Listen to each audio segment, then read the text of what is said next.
I started this project in plein air, which is shown on the left. It was about a 5-mile hike to get back to this spot, and it was a beautiful location to paint. There was waterfalls everywhere. I was really inspired by the backdrop of the mountain peak, the snow still hanging on, trickling down through the crevices, and I wanted to use this location to inspire a new large painting.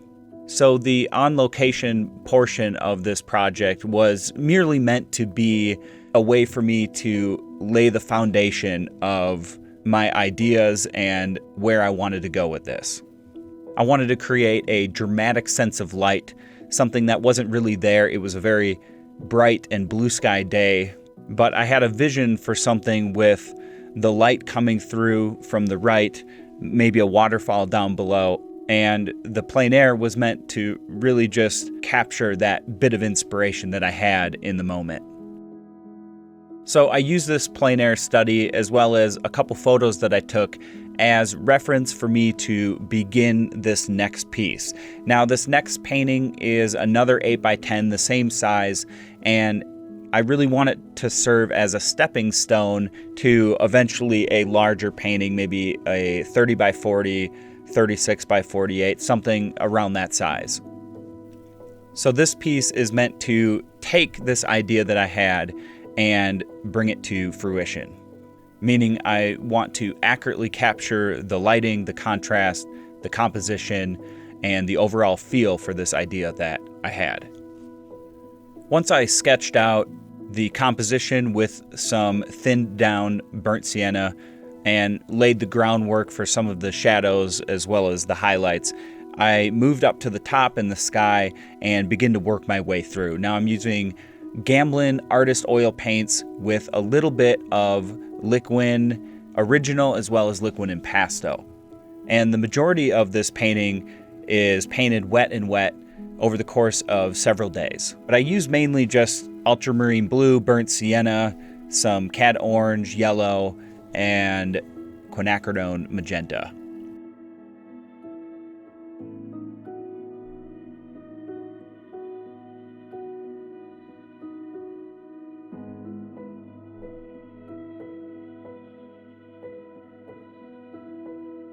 When piecing together this distant mountain, it was really important to me to capture that essence of light coming through.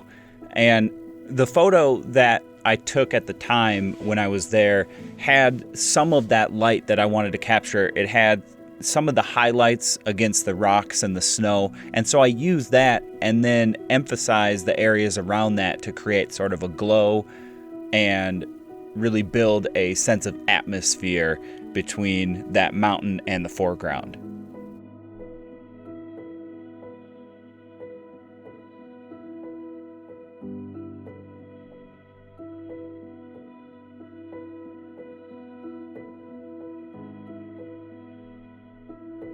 I'll admit this was a pretty difficult type of scene for me to try to piece together. I struggled with a lot of the highlight and shadow placements, and so you kind of see me bounce around a lot between the mountain and then back to those trees right in front of that. And my thought process at the time was to just slowly start chipping away at different pieces and lay in the things that I was sure of first, because once I had certain objects in place, it was sort of easy for me to start to fill in the gaps and the areas in between.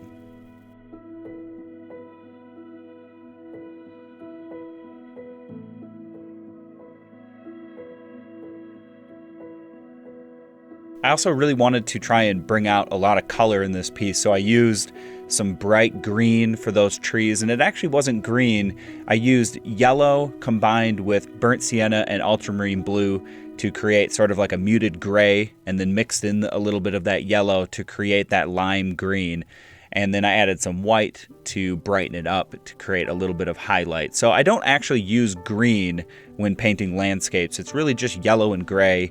And then a lot of times I'll try to neutralize that towards the grayscale more so. So just a touch of yellow. And that can really go a long ways.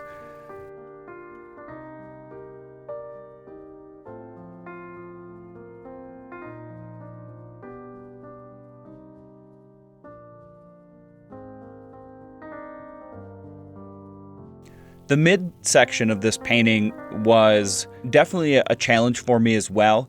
There was no waterfall that existed here at this spot, but the shape of the rocks and the way it kind of contoured down towards the lake gave me a really cool idea to sort of create that perspective needed for, say, a stream coming out of this glacial area.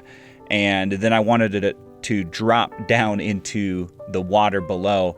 So I saved the water and the waterfall for the end because I wasn't really sure where I was going to go with that. I just knew that it was going to be there. So that kind of circles back to laying the things that I was sure of down first, like the trees, maybe some of the snow patches, and then saving the things that I was unsure of, like the waterfall, for the end. And I think it really helps me to work in that way when it comes to any sort of imagination, or when I'm trying to manipulate something that maybe looks a little bit different in real life. So that's really why I saved things like the waterfall for the very end.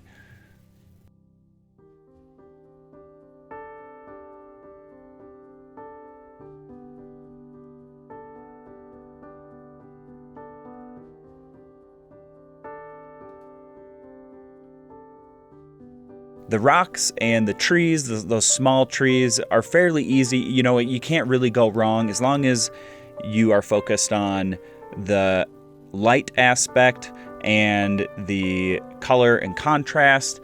At the end of the day, it's really just a whole bunch of little splotches that I just kind of tapped on there.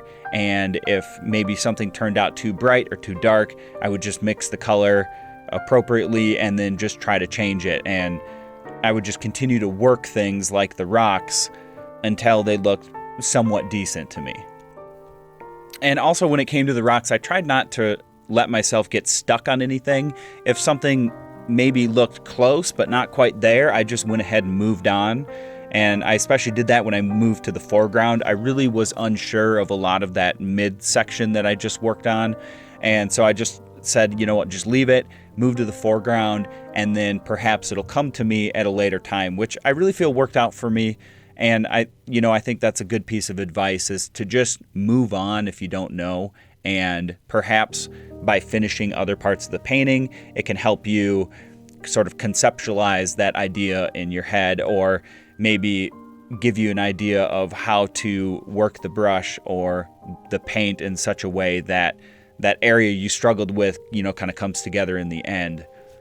So yeah, I just try not to sweat the small things, and I tell myself to just, sort of keep moving and keep going with the rest of the things again that I'm sure of, and, maybe those other aspects will come at a later time. The lake that we were at was so crystal blue, almost like a teal blue, but during that bright sunny day, midday, it really didn't show well, so I tried to emphasize that blue, that turquoise, into the water. And it was just taking ultramarine blue, a little bit of burnt sienna and white, and then I added a touch of yellow to that to sort of give it that turquoise feel, but not too saturated or too bright. So when I finally worked up the courage to begin working on that area of the waterfall, I started with the rocks around it, and I tried to lighten those up to create a sense of glow and try to draw the viewer's eye towards that waterfall. I wanted it to be a kind of a point of interest, something that really grabbed you and locked you in. So I brightened those rocks around where the water was going to be, and then added a bit of shadow to kind of create that three-dimensional feel of cliffs and boulders and things like that. So once I wrapped up that foreground area, I let the whole painting dry, and then I went back in later, as you see now, and I added some highlights, a little more blue to some of the area of the sky towards the left, and then I used that same color blue to add some of the highlights in the shaded part of the mountain along that snow line there. And this is really when I try to, breathe life into the painting. I work on specifically the highlights mostly, and sometimes the color as well. This is when Maybe I'll glaze some color into certain parts to emphasize things that I want. And then finally, the last thing was to add the waterfall, which was probably the most enjoyable part of this whole painting. It was really like what I was waiting for, or what I looked forward to the most. And I think it came together really well. I tried to use some really thick paint to give it some character and to, again, really try to pull the viewer into that area. Overall, I was really pleased with how this painting came out. I think that it's going to be a great idea for something in the future.